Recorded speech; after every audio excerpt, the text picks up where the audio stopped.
सादर नमस्कार, सादर जय जिनेंद्र। क्षमा ब्रेकिंग जैन न्यूज प्रतिदिन प्रातः, दोपहर एवं रात्रि में देश भर से संपूर्ण जैन समाज से संबंधित सही और सकारात्मक समाचारों के लिए देखना और सुनना न भूलें। साथ में आपसे विनम्र निवेदन है कि यदि आपने इस चैनल को सब्सक्राइब नहीं किया है तो कृपया अवश्य कीजिए और शेयर और लाइक करके धर्म प्रभावना में सहयोगी एवं सहभागी बनिए।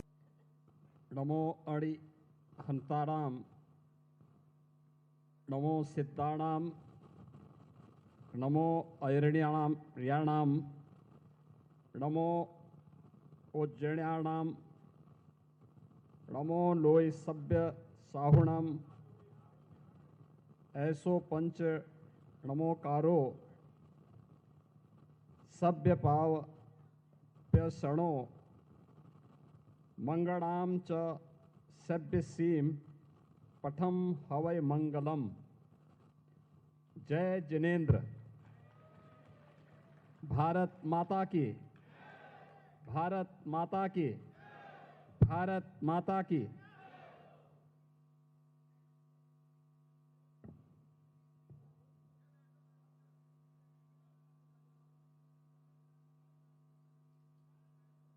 आज के इस पंच कल्याणक महामहोत्सव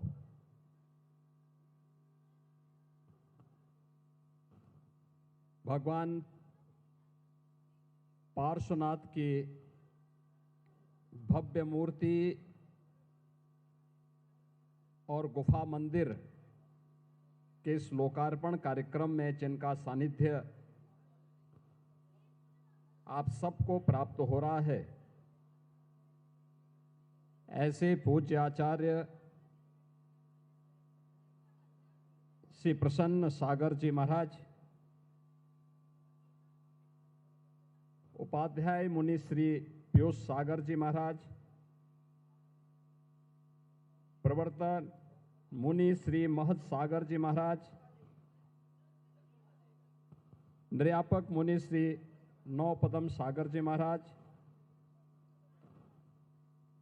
मुनि श्री अप्रत्य सागर जी महाराज, मुनि श्री परिमल सागर जी महाराज, मंचस्थ अन्य इस परंपरा से जुड़े हुए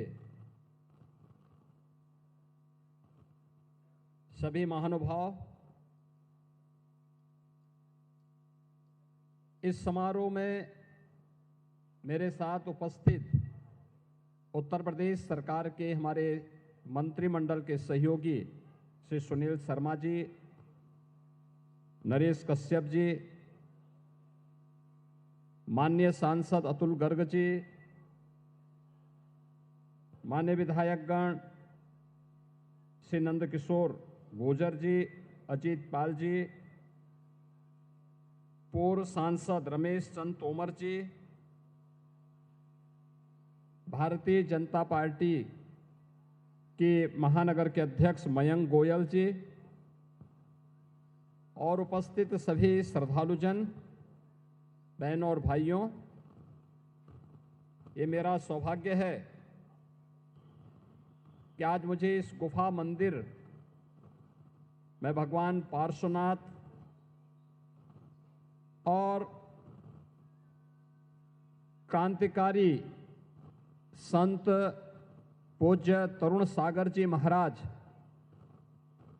की स्मृतियों को नमन करने का सौभाग्य प्राप्त हुआ है।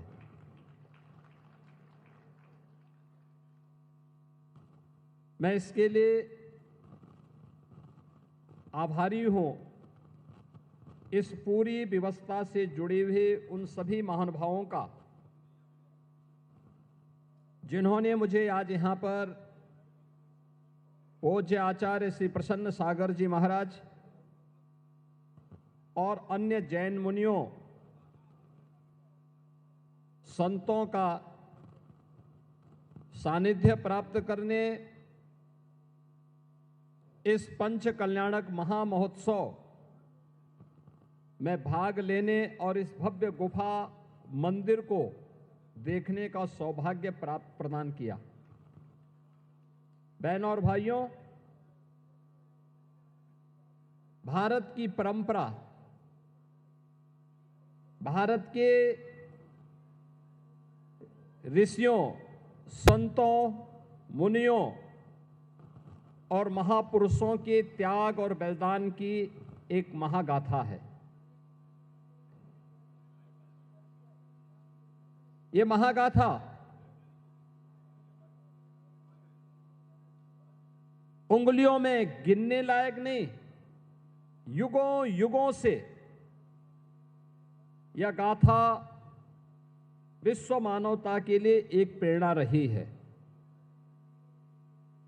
विश्व मानवता इस महागाथा का श्रवण करके, उससे प्रेरणा प्राप्त करके अपने आगे के भविष्य को तय की है और उसी परंपरा को आगे बढ़ाने के लिए आज भी भारत के अंदर हमारी वे पवित्र उपासना विधियां उसी रूप में, उसी श्रद्धा भाव के साथ कार्य करते हुए इस व्यवस्था को आगे बढ़ा रहे हैं।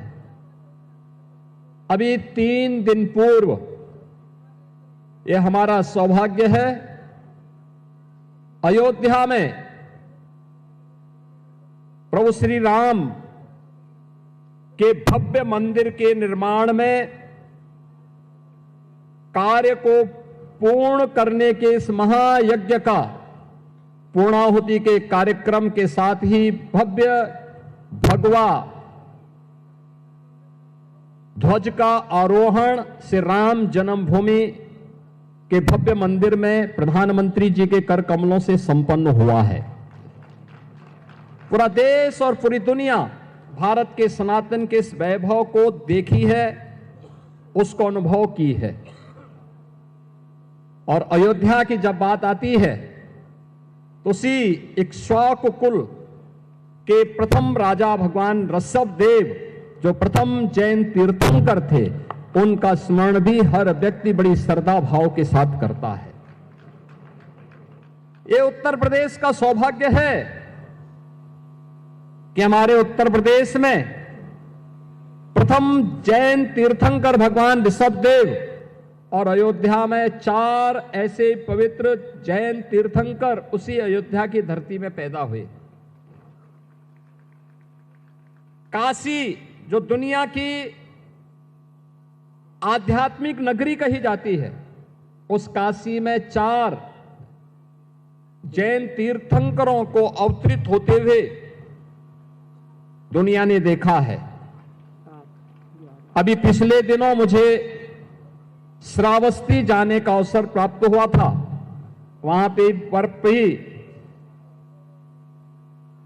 भगवान संभवनाथ जी का जन्म जैन तीर्थंकर के रूप में, उनका जन्म उसी श्रावस्ती की धरती पे हुआ था। भगवान महावीर का जन्म यद्यपि वैशाली में हुआ, लेकिन महापरिनिर्वाण उन्होंने उत्तर प्रदेश के कुशीनगर के पावागढ़ में लिया था। और आज मुझे बताते हुए प्रसन्नता है कि हमारी सरकार ने उस फाजिल नगर का नाम, जहां भगवान महावीर ने अपना महापरिनिर्वाण लिया था, उसे हम पावा नगरी के रूप में हम लोगों ने उसके नामकरण को आगे बढ़ाने की कार्रवाई को आगे बढ़ाया है। यानी ये 24 जैन तीर्थंकर जिन्होंने समाज को एक नई दिशा दी, जिन्होंने करुणा की, मैत्री की, अहिंसा की, जियो और जीने दो की एक प्रेरणा विश्व मानवता को दी। और केवल मनुष्य ही नहीं, बल्कि प्रत्येक जीव जंतु के लिए एक नई प्रेरणा प्रदान की। वह आज भी उसकी प्रासंगिकता उसी रूप में बनी हुई है। हमें इस बारे में जरूर ध्यान रखना होगा कि अगर मानव सभ्यता को विकास की नित नई ऊंचाइयों तक पहुंचना है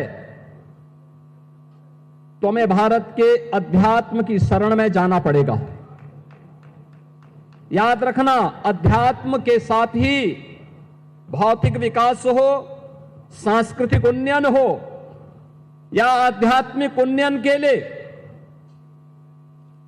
एक सुरक्षित वातावरण चाहिए, सुसभ्य वातावरण चाहिए, साफ सुथरा वातावरण चाहिए।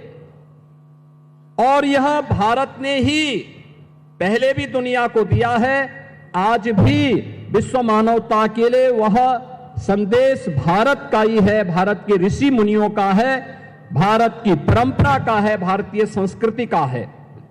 हम सबको इस बारे में गौरव की अनुभूति होनी चाहिए कि हम सब इन सभी संदेशों को लेकर के, जो भारत के ऋषि मुनि परंपरा ने हम सबको दिया है, अगर हम इसका आत्मसात करते हैं, इसका अनुसरण करते हैं, तो यही विश्व मानवता के कल्याण का मार्ग प्रशस्त करता है।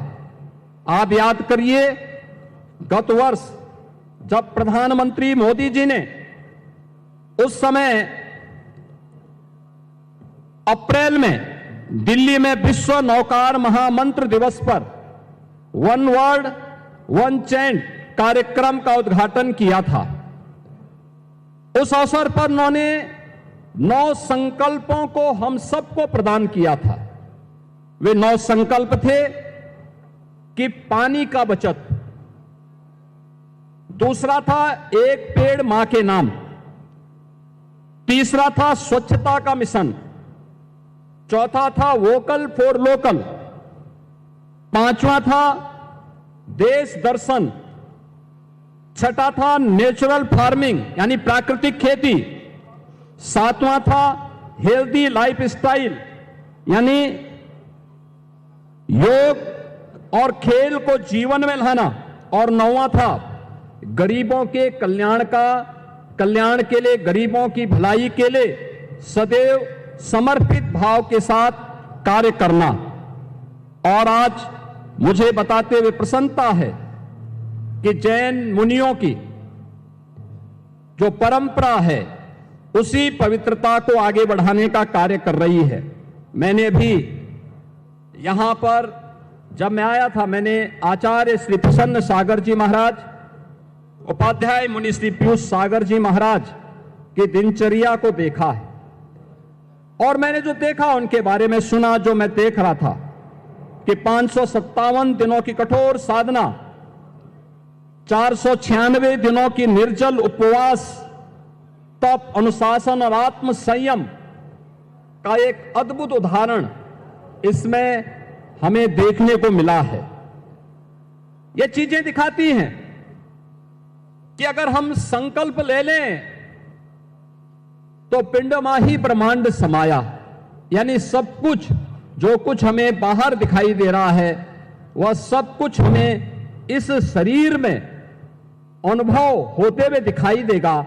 और यह मुझे प्रसन्न सागर जी महाराज की साधना के माध्यम से देखने और अनुभव करने का अवसर प्राप्त हुआ है। मैं आज के इस अवसर पर जब इस पवित्र कार्यक्रम में पंच कल्याणक महामहोत्सव में मुझे भाग लेने का अवसर प्राप्त हुआ है, यहां पे मुझे भगवान पार्श्वनाथ और क्रांतिकारी संत तरुण सागर जी महाराज के इस पावन गुफा मंदिर के लोकार्पण के समारोह में भाग लेने का अवसर प्राप्त हुआ है। मैं आयोजकों को इसके लिए हृदय से धन्यवाद देता हूं। आप सबके प्रति अपनी शुभकामनाएं देता हूं। पंच कल्याणक महामहोत्सव के प्रति अपनी शुभकामनाएं देता हूं, और पूज्य आचार्य श्री प्रसन्न सागर जी महाराज और उनसे जुड़े हुए सभी अन्य जैन मुनियों को यहां पर नमन करते हुए उनका अभिनंदन करता हूं, स्वागत करता हूं। धन्यवाद। जय हिंद। Kshama breaking Jain news YouTube channel पर विज्ञापन देकर धर्म प्रभावना में बने सहभागी। विज्ञापन देने हेतु संपर्क कीजिए मोबाइल नंबर 9026900740 एवं समाचार एवं वीडियो भेजने हेतु व्हाट्सएप नंबर 9335236222।